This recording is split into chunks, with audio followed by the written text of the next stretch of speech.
Hey, ladies and gentlemen, this is Carmine Sabia for Explain America. And folks, Jill Biden, a lot is going on behind the scenes with her, and we're finding out more and more every day. Before we get started, please make sure you like, comment, share, and subscribe. Those little things really help us out, and they help our channel continue to grow. And if you want Joe Biden, Jill Biden, and the entire Biden family kicked out of the White House and Trump put back in on Inauguration Day in January, please hit that join button and become a member of this channel.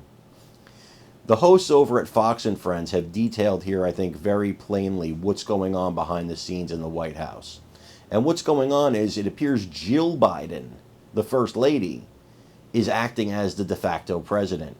She's taking control of things. She's sitting in on meetings. She's sitting in on briefings. She's being a total nursemaid to a guy who needs a nursemaid.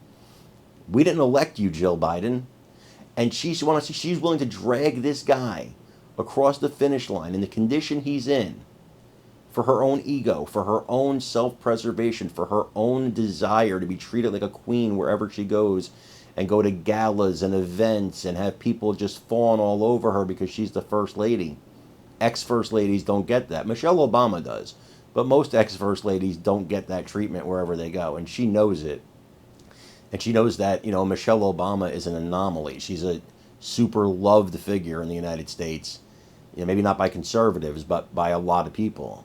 Jill Biden, she's not going to get that kind of reception after the presidency, and she knows it, and she wants to hang on to it, guys. She wants to hang on to it no matter what it does to her husband. She's hanging on with both hands. But the guys at Fox and Friends, the hosts over there, they've explained it better than I can, so I want you to watch this video, and then let me know what you think of Jill Biden in the comments.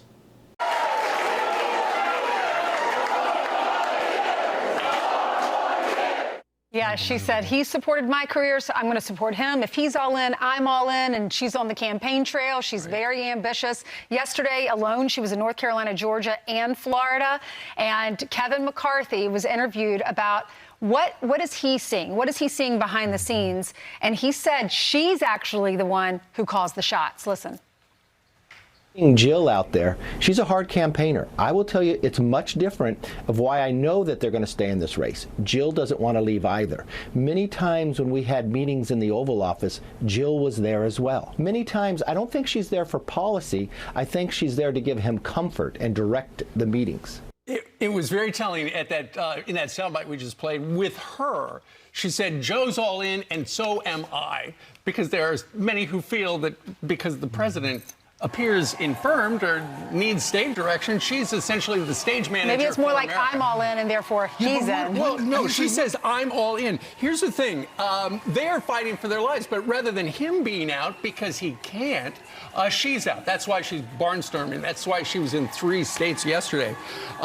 Because they have made it clear they are not going to leave the White House without a fight. And Joe has warned people close to him, according to Axios, he's staying in. But that is not a sure thing, because he knows that if the Democratic leaders, or the elites, as he referred to them yesterday, if they say, Joe, we can't raise money anymore, Hollywood says you got to go, the pundits say you got to go, all these Democrats in unsafe for Democrat congressional districts say you got to go, he's got to go. But Donald Trump was hit the nail on the head. It's about ego. And it's not just Joe Biden's ego. It's Jill Biden's. But can we just talk about that? Because, we were told in the past administration about norms and customs.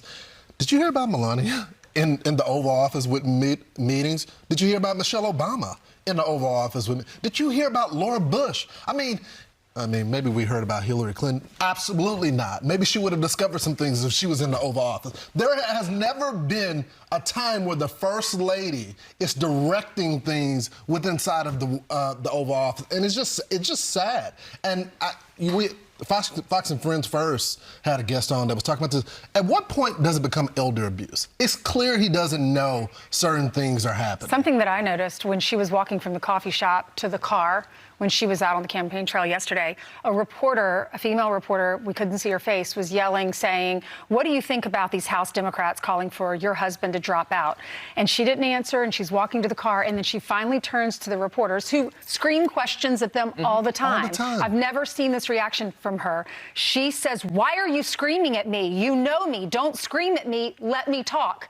But then she didn't talk. Right. Here she is telling the reporters this. But it's very telling to me. She didn't answer the question, but it's very telling. She normally doesn't stop and talk to the reporters, but to me, it seemed like she is so tired of everyone asking her and putting pressure on her that in that moment she turned to them and she just snapped in a way. Well, listen, I think ultimately for the Bidens, it is an existential threat to their survival, because I think Joe thinks as well as he can that if he's not president, he can't protect his family. Exactly. And he knows. You're talking about Hunter? Well, you know what? He knows, and we've heard this from the Hunter team, that they feel like Republicans, if they could, would go after Hunter. Mm-hmm. And that's why he wanted that immunity deal. They probably worry. He's done politics his entire life. I think Joe worries about his whole family and the peril they could be in if Donald Trump and Republicans return to power in the administration. And so it's like, I'm not going to listen to anybody, because I'm doing this not for America, but for my family.